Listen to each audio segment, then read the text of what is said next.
আসসালামু আলাইকুম রহমতুল্লাহ। আশা করি আপনারা সকলে ভালো আছেন। আজকের এই ভিডিওটি হলো যারা নতুন ভাবছেন বিদেশ যাবেন, কোন দেশে গেলে ভালো হয় তাদের জন্য আজকের এই ভিডিওটি।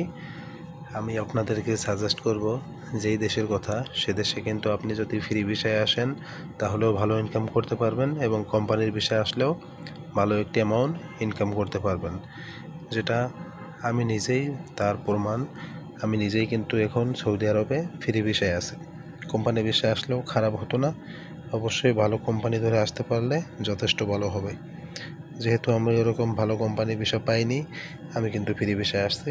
তবে আমার কাছের লোক আছে, সেজন্য আমার কাজের কোনো সমস্যা হইতেছে না।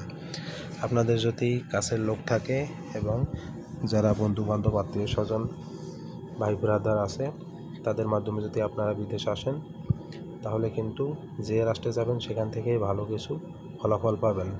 বিশেষ করে আমি আপনাদেরকে বলবো, আপনারা যদি বিদেশ আসেন তাহলে সৌদি আরবে আসাটাই উত্তম।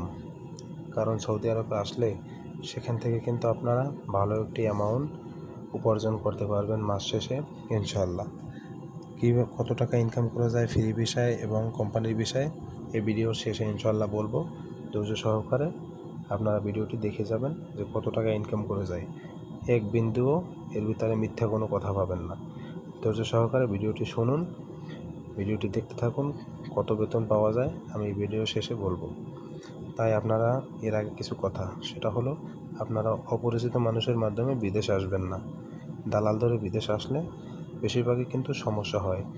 আসার পরে কিন্তু একামাকার ঠিকমতো দিবে না, কাজ দিবে না। আপনাদের কিন্তু বাড়ির থেকে টাকা নিয়ে আসতে হবে, হোক বাংলাদেশ হোক কলকাতা, যেখানেই থাকেন আপনি, আপনার কিন্তু দেশ থেকে টাকা নিয়ে আসতে হবে।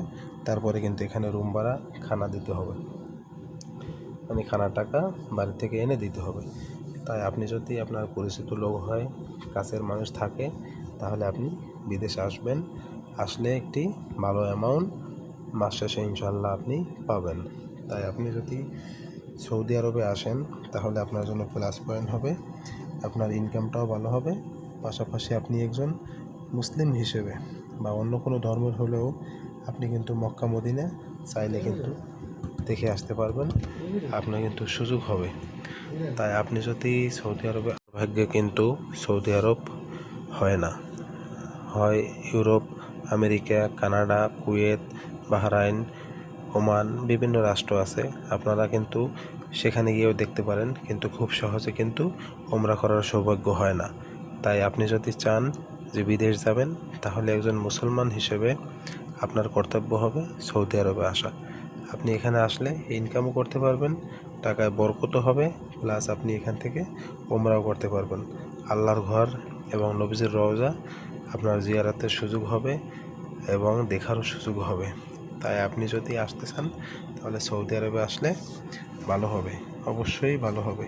কারণ সৌদি আরবে যারা আসছে তারা কিন্তু কেউ খালি হাতে ফিরেনি, সে ভালো কিছু করেই কিন্তু দেশে ফিরেছে। তাই আমি ব্যক্তিগতভাবে আপনাদেরকে বলবো, আপনারা সৌদি আরবে আসার চেষ্টা করবেন। যদি পান, ভালো কোম্পানির ভিসা নিয়ে আসবেন। ভালো কোম্পানির ভিসা নিয়ে আসলে আপনি কিন্তু ওখানে থাকা খানা সব কোম্পানি দিবে, প্লাস আপনাকে একটা ভালো অ্যামাউন্ট একটা দিবে, যেটা দিয়ে আপনি অনায়াসে আপনার ফ্যামিলি নিয়ে চলে যেতে পারবেন। আর যদি আপনি ফ্রি ভিসায় আসেন তাহলে কিন্তু আপনার খরচটা একটু বেশি হবে এবং ইনকামটাও বেশি হবে। যেমন রুম ভাড়ায় যাবে বেশি, খানা থাকায়ও বেশি যাবে।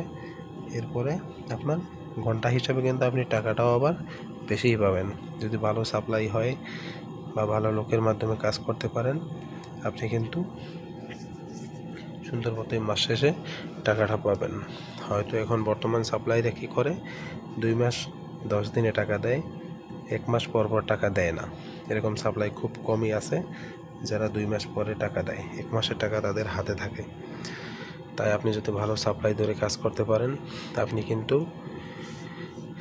খুব সুন্দর একটি অ্যামাউন্ট পাবেন, যেটা দিয়ে আপনি খুব সুন্দরভাবে ফ্যামিলি চালাতে পারবেন।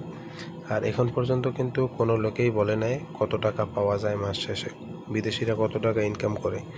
আপনি যদি ঘন্টা হিসাবে ইনকাম করেন প্রতি দৈনিক, তাহলে আপনাকে আমি চাইছিলাম যে আপনাদেরকে বলবো, সেটা হলো আপনি 70-80 হাজার প্লাস প্রত্যেক মাসে ইনকাম করবেন ফ্রি ভিসায় হলে।